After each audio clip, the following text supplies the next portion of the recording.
Well, it's great again to be with you all here to celebrate this great feast of Holy Family. I've actually been in town for about almost a week and celebrating with my family here in town.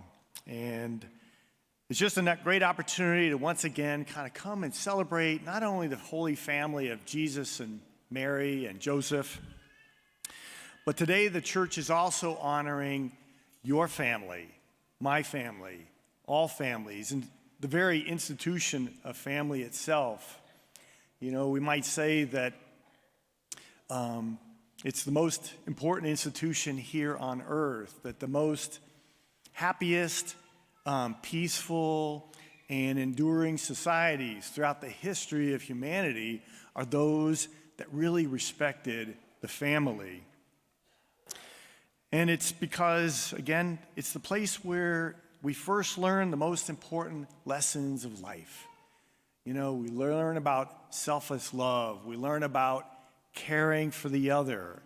We learn about honor and respect. But of course, if we're honest with ourselves, family's a mixed bag. Can't live with them, you can't live without them. You know, if we were to ask ourselves, who loves us the most? It would probably be members of our family. But if we also were asked, who is it that has hurt us the most? Who has disappointed us the most? It could also be members of our family. And I think that's why I like this gospel today so much, because it catches Jesus and Mary and Joseph on a difficult day. You know, I thought about this gospel recently when I saw a picture of it online, a picture of a painting, and it's called Christ Discovered in a Temple. And this painting was created back in the year 1342 by an Italian artist named Simone Martini. You and I have never heard of him. But it's now on display until the end of January at the Metropolitan Museum of Art in New York City. Probably won't ever get there to see it. New York's too far of a drive for me in Pennsylvania. But it's part of this traveling exhibit called Siena, The Rise of Painting, 1300 to 1350. And I guess it's Siena, if you don't know, it's a town in Italy in the state of Tuscany. It's famous for its food, its wine. I wouldn't know anything about that. It's famous also for its landscaping, and its medieval culture includes art. I kind of know that because I've actually traveled for Father Michael, not Siski, Father Michael Higgins there about 5 years ago. We stayed there for a few days. It also hosts the Kentucky Derby of Italy every year. Anyway, this painting depicts the Holy Family. The reason I wanted to talk about it.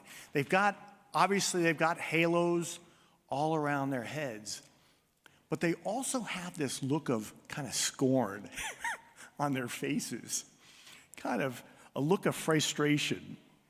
Mary's sitting, she's looking at her 12-year-old son, a teenager, and she's kind of gesturing at him with one hand, and she's got this book in the other. The book is probably the Law of Moses. And what I would imagine she's probably saying is, look, Jesus, you know, I know you came back here to the temple to listen to the teachers of the law, teach you more about the book of Moses. But you know, your father and I were extremely anxious. You know, we've been looking for you for 3 days. And there's Joseph. He's kind of looking down on Jesus. His eyes are kind of bugging out.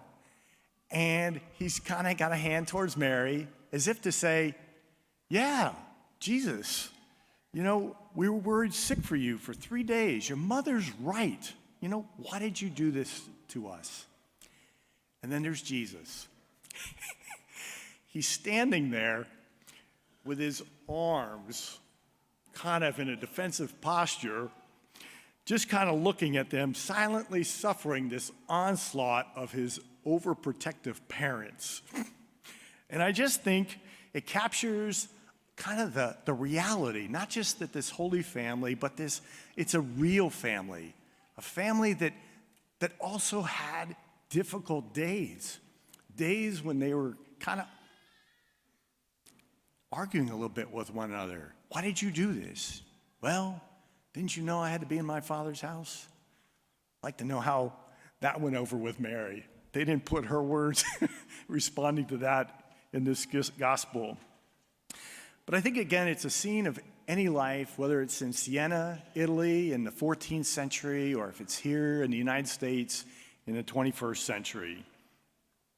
It's a image that I think kind of speaks 1,000 words, if you will, because I think it captures that universal struggle between parents and teenage children, even a teenager like Jesus.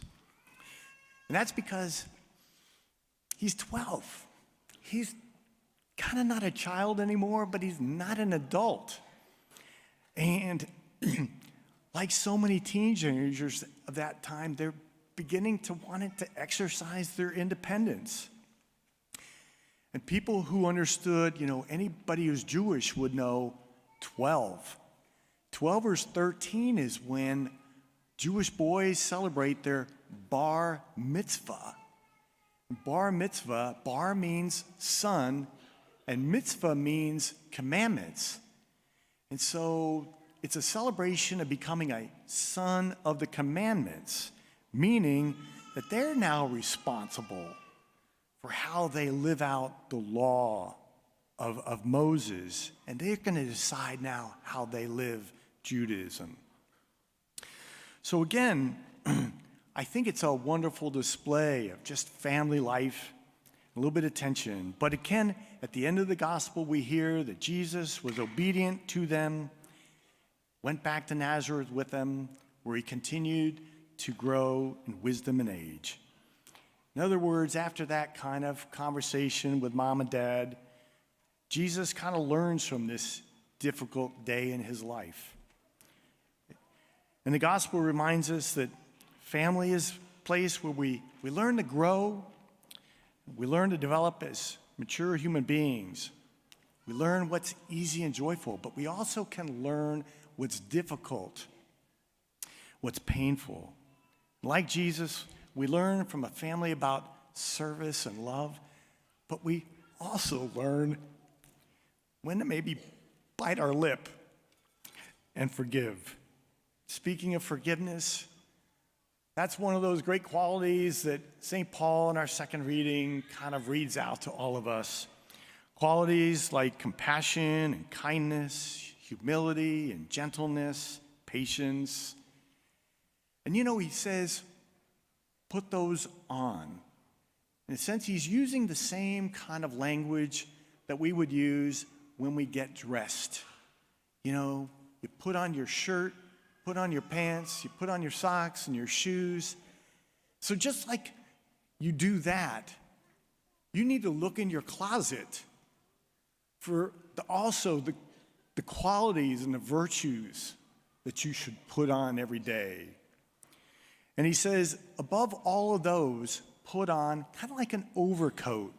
You don't have to wear those down here in Texas. But put on an overcoat of love, that just kind of brings them all together. We need those virtues because, again, we so often can hurt the people that we are closest to, the members of our family. We're unkind. We're impatient.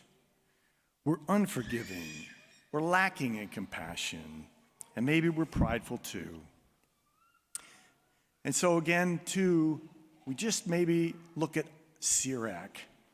It also highlights the importance of honoring our parents, respecting the authority that God has given them. We imitate people that we honor because they're our role models. We also respect authority because the word authority comes from author. Just like the author of a book creates that book, so too our parents authored us into life and into being.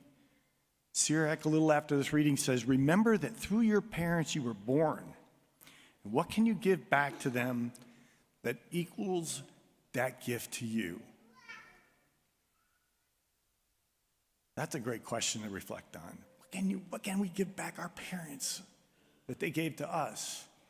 Love and respect, but I don't think we could ever fully pay back the debt that they gave by just bringing us into this world and giving us life. But so often what I think we do is we pay it forward to our children, to the next generations that come after us. That's the way the Lord created the world. And so we're called to keep that in mind.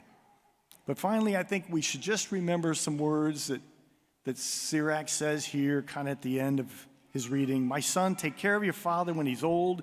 Grieve him not for as long as he lives. And even if his mind fails, be considerate of him. You know, back in Sirach's time, there were no assisted living facilities for parents with memory care units. You know, if you developed senility or Alzheimer's or whatever it was back then, family cared for you. And that's why it was awful to be homeless or to have no children, because you relied on them to care for you. And so today, I think it's important too, we just hear how important it is to care for those loved ones, our parents, as they might in some ways almost become like children again, you know, needing to be cared for. So may we return that love here on this feast of Holy Family and throughout this year, this holy year that the Holy Father has dedicated to hope, a great quality, a great virtue we all need as well. So may the Lord continue to bless you today and throughout this new year. May the Lord continue to bless your families, and may God give you peace.